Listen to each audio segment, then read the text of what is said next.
আসসালামু আলাইকুম রহমতুল্লাহ। আমি হিমেল ফার্মিং থেকে হিমেল বলতেছি। আপনারা সবাই কেমন আছেন? আশা করতেছি ভালো আছেন। তো আজকে আবার নতুন একটা ভিডিও নিয়ে আপনাদের মাঝে চলে আসলাম। তো দেখতেই পারতেছেন মাশাআল্লাহ বাচ্চাগুলো খাওয়া দাওয়া করে ঘুমাচ্ছে, সারা রাত লাইট জ্বলছে। তো এখন আর কি ঘুমাচ্ছে। তো এখন আমি আপনাদেরকে আমার এই সমস্ত মুরগি যেগুলো আছে অসুস্থ সেগুলোকে দেখাইতেছি। এখন কিন্তু আমার অ্যান্টিবায়োটিক পুরো অফ, যেগুলো ছিল সেগুলো পুরো অফ করে দিছি। তো এখন আপনার আমি চিন্তা করতেছি যে রানীক্ষেতের করাবো, ভ্যাকসিন দিব, আরডিবি ভ্যাকসিন। তো এখন মনে করেন এর জন্য আমি ওই ওষুধ অফ করে ফার্স্টে কৃমির ডোজটা করাইছি।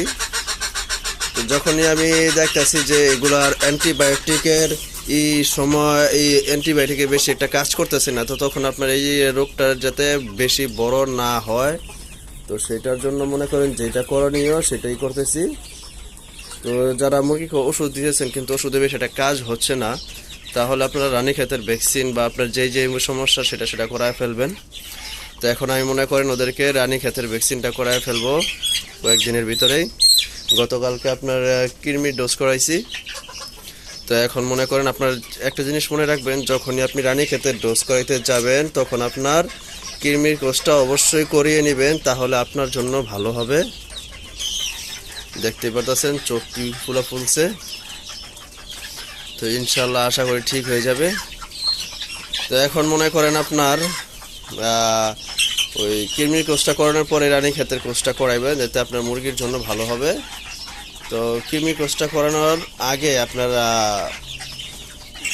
যেই সমস্ত ওষুধগুলো আপনারা দিয়েছেন সেগুলো অবশ্যই দিবেনই। যেহেতু আপনার ঠিক না হয় তখন আপনার হচ্ছে গিয়ে রানীক্ষেতের ভ্যাকসিনটা করাবেন, আরডিবি ভ্যাকসিন, ঠিক আছে।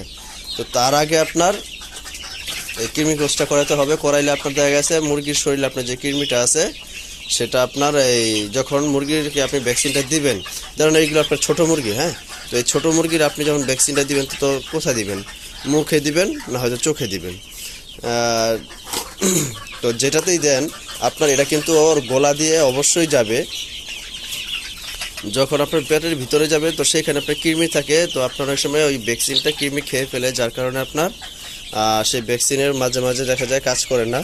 তো সেজন্য মনে করেন আগে আপনাদের করতে হবে কি, আগে আপনাদের এই কৃমির ডোজটা করাইতে হবে, যেন আপনার ভ্যাকসিনে ঠিকঠাক মতন আপনার মুরগির শরীরে যায়, এটার জন্য। তো এখন মনে করেন আলহামদুলিল্লাহ কৃমির ডোজটা করানোর পরে আপনার কালকে বা পরশু আমি রানীক্ষেতের ডোজটা করাই দিব। আর এই দেখতে পাচ্ছেন ওর চোখ ফোলাও, চোখে কিছু দেখে না, তাও আপনার খাবার দাবার ঠিকই খেয়ে গেছে। দেখতে পাচ্ছেন এটা হচ্ছে গিয়ে মনে করেন আপনার এই মুরগি অ্যাক্টিভিটি যেটা আছে সেটার উপর। আর এই যে এখানে যে বাচ্চাগুলো আছে সেগুলোরও মনে করেন আপনার করে দেব, যেহেতু দু একদিনের ভিতরে আসে নিয়ে যাবে, বৃহস্পতিবার দিন মানে কালকে এসে নিয়ে যাবে।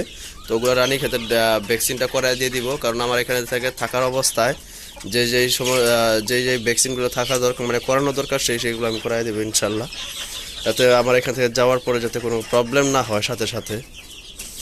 আর বাদবাকিটা হচ্ছে যে নিবে তার উপর ডিপেন্ড করবে যে সে মুরগি কীভাবে রাখবে, সেটার উপর ডিপেন্ড করে আপনার মুরগির সুস্থতার উপর নির্ভর করবে। কারণ এখান থেকে আমার যেগুলো করানো দরকার সেগুলো আমি অবশ্যই করিয়ে দিব। তো দেখতে পাচ্ছেন মুরগিগুলো। আর আজকে এখান থেকে একটা মুরগি জবাই করে দিছি, ঝুটিয়ালাই ছিল কিন্তু ছোট ঝুটিয়ালা।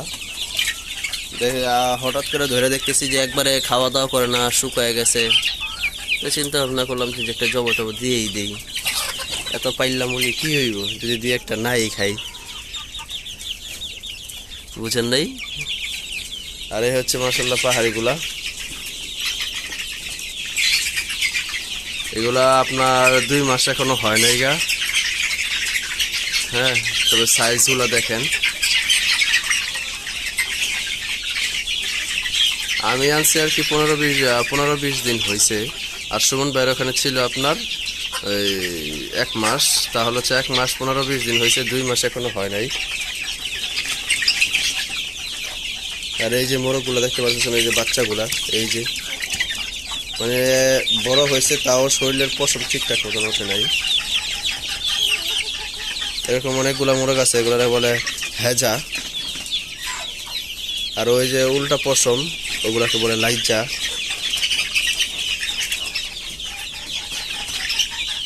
তো নিচেরটার ভিতরে মোরগের সংখ্যা বেশি হবে। এখন আর কি বোঝা যাচ্ছে যে আপনারা দেখতে পারতেছেন যে মোরগের সংখ্যা এটার ভিতরে বেশি হবে, আর এখানে মোরগের সংখ্যা কম, হাতে গোনা 2-3টা মনে হয় উপরে। এই যে যেমন এই গলাশিলাটা মোরগ হবে, আর ওই যে পিছনের এটা মোরগ হবে, আর এখানে নিচেও রাখছি কয়টা। যাই হোক, তো সবাই ভালো থাকবেন আর দোয়া করবেন।